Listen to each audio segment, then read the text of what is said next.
জয় মা, জয় ঠাকুর, জয় স্বামীজি, জয় গুরুদেব। উদ্বোধন কার্যালয় থেকে প্রকাশিত স্বামী পরমানন্দ প্রতিদিনের চিন্তা ও প্রার্থনা এই বইটি থেকে বছরের প্রতিটি দিনই পাঠ করার চেষ্টা করব। আশা করি আপনাদের সকলের ভালো লাগবে। দিব্যত্রয়ীর কৃপা শান্তি, কৃপা পরশ, প্রেমাস্পর্শ, তাদের ভাব আমাদের সকলের মধ্যে ছড়িয়ে পড়ুক, এই প্রার্থনা নিয়ে আমরা শুরু করছি আজ থেকে প্রতিদিনের চিন্তা ও প্রার্থনা স্বামী পরমানন্দ এই বইটির জানুয়ারি মাসের 1 জানুয়ারি থেকে পাঠ শুরু হচ্ছে। সকলকে সাথে থাকার জন্য অনেক অনেক ধন্যবাদ। যদি আপনাদের এই পাঠ ভালো লাগে অবশ্যই আমাদের চ্যানেলটিকে সাবস্ক্রাইব করবেন এবং অন্যান্য সকলের সঙ্গে শেয়ার করবেন। জানুয়ারি মাসের পাঠ সুন্দরভাবে সুসম্পন্ন হয়েছে। আমরা ফেব্রুয়ারি মাসের দিকে এগোচ্ছি প্রতিদিনের চিন্তা ও প্রার্থনা স্বামী পরমানন্দর। চালাও তোমার জীবন তরণী, স্থির বন্ধু, চলো তুমি স্থির প্রচলনে। জল বহে উদ্দাম গতিতে, কখনো বা অতি ধীর স্থির। রহ তুমি ধরিয়া তোমার পথ প্রদর্শক, আকাশ ভ্রুকুটি করে আবার হাস্যমুখ। ধরো তুমি সযতনে যন্ত্র প্রদর্শক, বায়ু বহে গর্জন প্রকটন রবে, আবার সে হয় যে নীরব। ধরো তুমি দৃঢ় হস্তে তবে যন্ত্র প্রদর্শক, চলো তুমি ধরো হাল দৃঢ় হস্তে।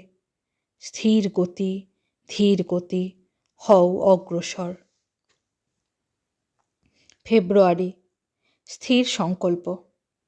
যিনি স্থিতপ্রজ্ঞ ও অবিচলিত, যিনি আনন্দ বেদনায় সুখে দুঃখে স্তুতি নিন্দায় সমভাবাপন্ন, যিনি সম্মান অসম্মান বন্ধু শত্রুকে এক বলিয়া মনে করেন, যিনি স্বার্থপ্রণোদিত সকল কর্ম পরিত্যাগ করিয়াছেন, তিনিই প্রকৃত জয়ী।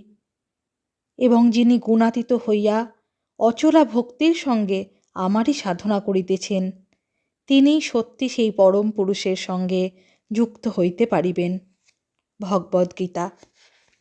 21 ফেব্রুয়ারি দিনের প্রধান চিন্তা। তুমি যদি সৎপথে তোমার দৃষ্টিকে স্থির করিয়া রাখিতে পারো, তবে কেহই তোমাকে দিগ্ভ্রষ্ট করিতে পারিবে না। মুখস্থ করা যায়, পারিবে না কেহ বাধা দিতে তব অগ্রগতি। আমি যে চালাই তোমায় প্রতি পদক্ষেপে। বিশ্বাসে চলিয়া যাও, রাখো হাত মোর হাতে।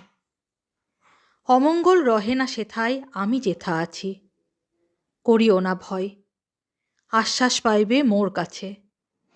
হও অগ্রসর, পাইবে আলোক। আমি যেথা আছি সেথা পূর্ণ জ্যোতি। উপদেশ। আমরা যখন নির্ভীক চিত্তে আমাদের সমস্যার সম্মুখীন হইতে শিখি, তখন কি যে বল পাই, কত ভাবে সাহায্য লাভ করি। সাহস, অনুপ্রেরণা, কাজ করিবার শক্তি সবই পাই। আমাদের মনে রাখিতে হইবে যে জীবনে যত কঠিন অভিজ্ঞতায় আসুক না কেন, এ সকলই আমাদের উপকার করে। সেই জন্য আমাদের কাজ এই যে ভয় পাইয়া এইসব অভিজ্ঞতাকে যেন আমরা মারাত্মক ঘটনায় পরিণত না করি। প্রার্থনা। হে সর্বশক্তির আধার, আমাকে অজ্ঞানাচ্ছন্ন নিদ্রা হইতে জাগ্রত করো। তুমি যে সতত আমাকে ধরিয়া আছো ও রক্ষা করিতেছ, ইহা আমাকে বুঝিতে দাও। এবং এই অনুভূতি যেন আমাকে দৃঢ় সংকল্প ও অজেয় করে। তোমার চিরন্তন আশীর্বাদ আমার মস্তকে বর্ষণ করো। ওম শ্রীরামকৃষ্ণার্পণমস্তু।